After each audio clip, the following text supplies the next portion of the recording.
언어 역시도 언어 역시도 데이터하고 인공지능의 관계가 얼마나 깊은지 또 한 번 배우게 됐네요.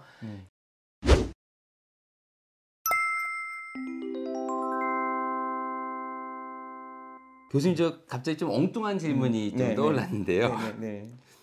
두 개로 나눠서 번역 분야 하나, 통역 분야로 나눠서 1번. 정말 언제쯤이면은 미래 언제쯤이면은 인공지능이 이거를 완전히 대체해서 만들 수가 있을지, 그 일단 1번 질문이고요. 2번. 꼭 완전히는 아니더라도 어느 정도 이거 있으면 여행 다니거나 이럴 때 불편하지 않게 통역 특히 이렇게 얘기를 하면은 되는 거는 언제쯤이면 가능할까요? 좋은 질문입니다.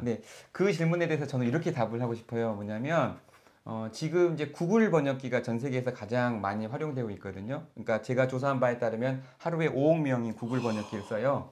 그러니까 하루에 구글 번역기를 통해서 쓰는 사람이 5억 명이고, 우리나라의 파파고 번역기 같은 경우도 뭐 2천만 명 이상이 지금 사용하고 있다고 해요.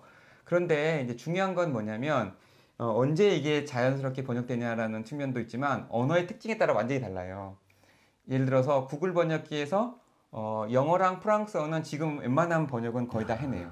그러니까 영어를 같은 그 언어권에 있는 뭐 이제 프랑스어나 독일어나 이렇게 번역할 때, 스페인어 번역할 때는 구글 번역기 같은 기계 번역, 컴퓨터 번역기가 아주 잘합니다. 그래서 뭐 아주 전문적인 영역 아닌 이상은 뭐 지금도 상당히 쓸만하고 또 한 뭐 앞으로 10년 안에는 거의 이제 인간과 큰 차이 없이 될 것 같아요. 그런데 이제 문제는 영어를 한국어로 번역하는 거. 그렇지. 영어는 한국어랑 구조가 많이 다르고 유형도 다르거든요. 근데 그런 경우 특히 또 영어를 한국어로 바꾸는 것보다 더 어려운 건요, 중국어를 한국어로 바꾸는 거예요. 아, 그래요? 의외다. 왜냐면은 중국어는 뭐 한자도 있고 한글이랑 좀 비슷해서 얼핏 그냥 그런 생각이 드는데 그게 전혀 아닌가 보죠?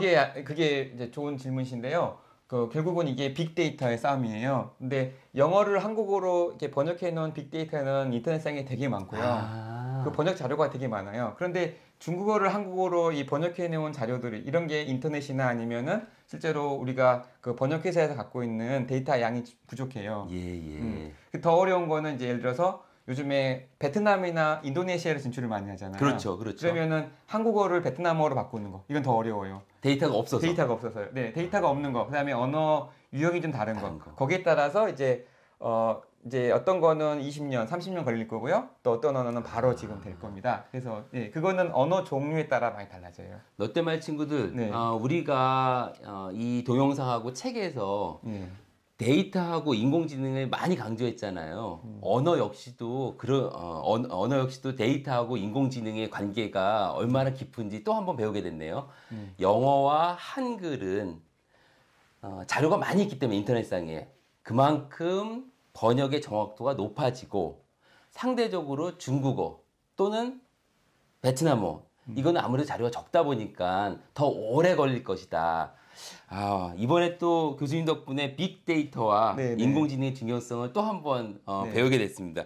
교수님, 그러면은 교수님 분야, 이 분야에 어떤 친구들이 공부를 하면 좋을지, 혹시 그러한 학생 추천해 줄 수 있는, 그러니까 이런 걸 좋아하는 친구들, 이런 걸 잘하는 친구들은 이런 걸 하면 좋다. 혹시 그런 학생상이 있을까요?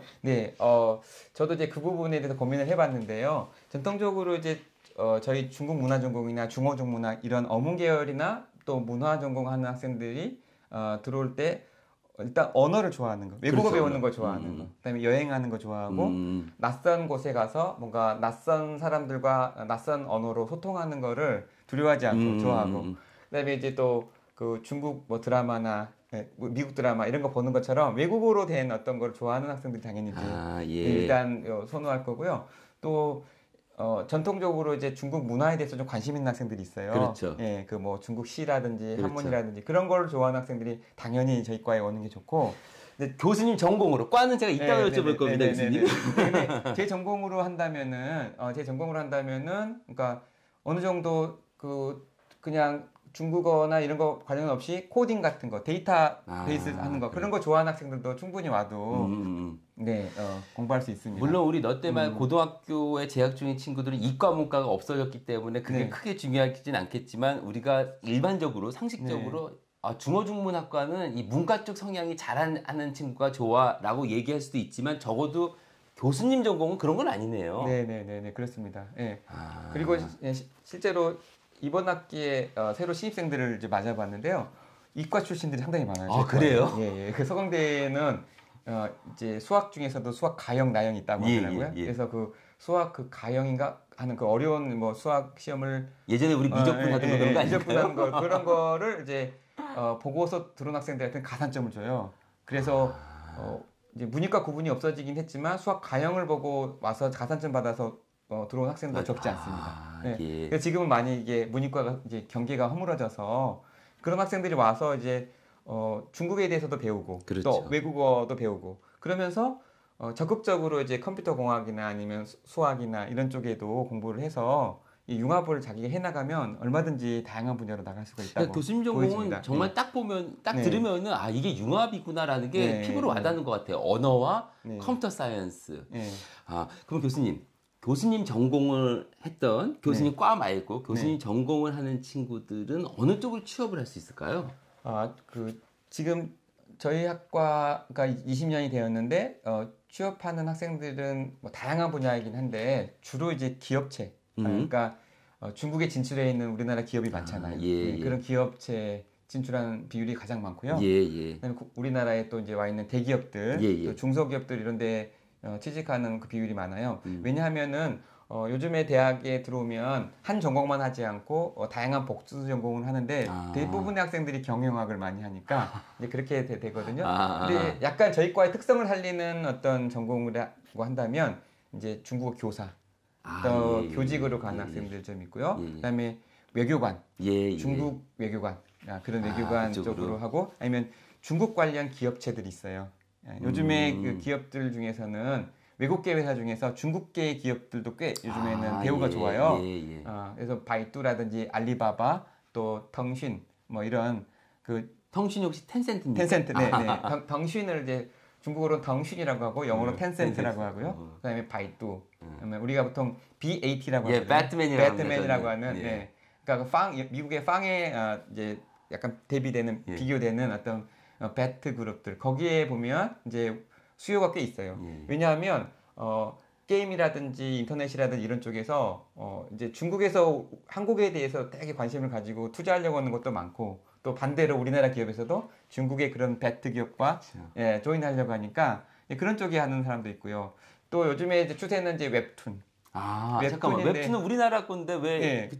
왜냐하면 웹툰이 이게 이제 예를 들어서 저희 과 학생 중에서 졸업해가지고 어느 뭐 N 회사, 말씀하셔도 돼요. 네이버 웹툰에 네이버 한데 웹툰. 그 웹툰을 해외로 보내려면 영어로 번역하든지 중국어로 번역해야 되잖아요. 그래서 네네네. 자 지금 제가 사실은 교수님께 교수님 전공에 대해서 여쭤봤는데 학과를 말씀해 주시지 않습니까? 아예 학과로 좀 넘어가서 학과에 대한 얘기 조금만 더 하면은 그럼 그 학과에서 취업을 하는 쪽은 그래도 어쨌든 간에 중국 또는 중국어와 관련된 직종이 많겠죠? 네네.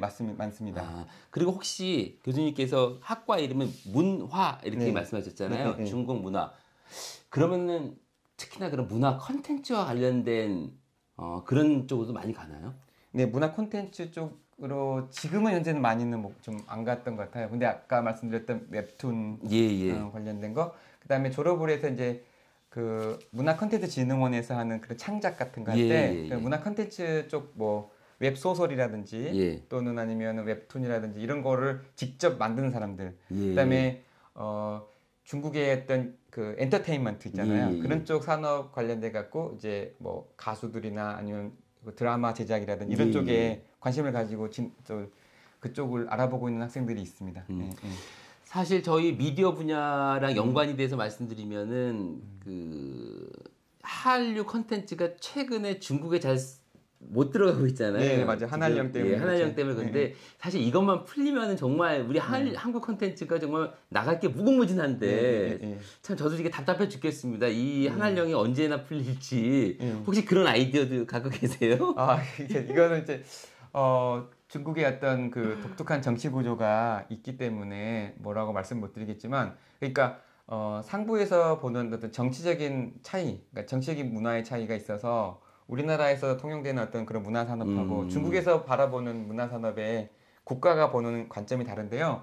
근데 이제 민간 차원에서는요, 학생들이 얘기해 주는 게 있어요. 뭐냐면 오늘 우리나라에서 인기 있는 드라마가 딱 방영이 되면 바로 그 다음날 중국의 웬만한 모든 그 사이트에서 자막이 쫙 떠가지고 이미 잠깐만. 실시간으로 다 보는 그런 지금 상황입니다. 그러니까 이미 다 보고 있는 거예요. 예. 일단 불법 복제죠. 뭐 이제 그걸 제가 정확히 모르겠지만요. 그러니까 오늘 지금 막 드라마가 끝났다? 그러면 바로 한두 시간 후에 중국의 드라마의 그 번역. 웹상에서 번역이 다 자막이 그거 떠가지고 여쭤보려고 그랬거든요. 네네. 번역은 누가 하는 거예요? 그 자막 번역을 AI 번역을 하는 줄 알았거든요. 근데 중국은 아직 그런 거를 많은 인구들이 순식간에 많은 인력을 동원해가지고 해냅니다. 야, 대단하다. 네네. 그게 네. 바로 떠요, 그냥 밤에. 밤에 바로 뜬대요. 네. 그래서 다 본다고 하더라고요. 그래서 저도 사실 들은 건데 우리 중국 친구들하고 베트남 친구들이 오히려 한국에서는 한글 자막이 안 나오잖아요. 네, 안 나오죠. 그 중국 자막인데 어쨌든 자막이 안 나와가지고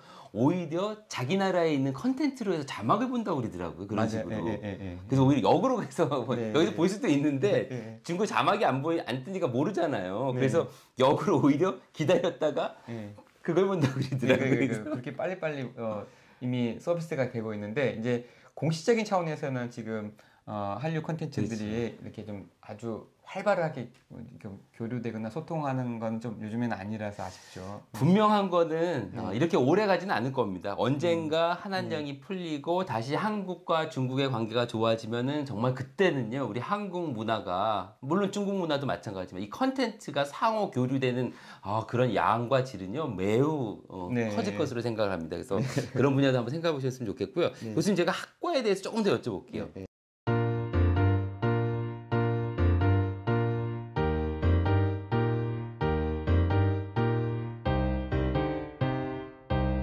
영상이 유익하셨다면 구독, 좋아요, 댓글과 알림 설정까지 부탁해요.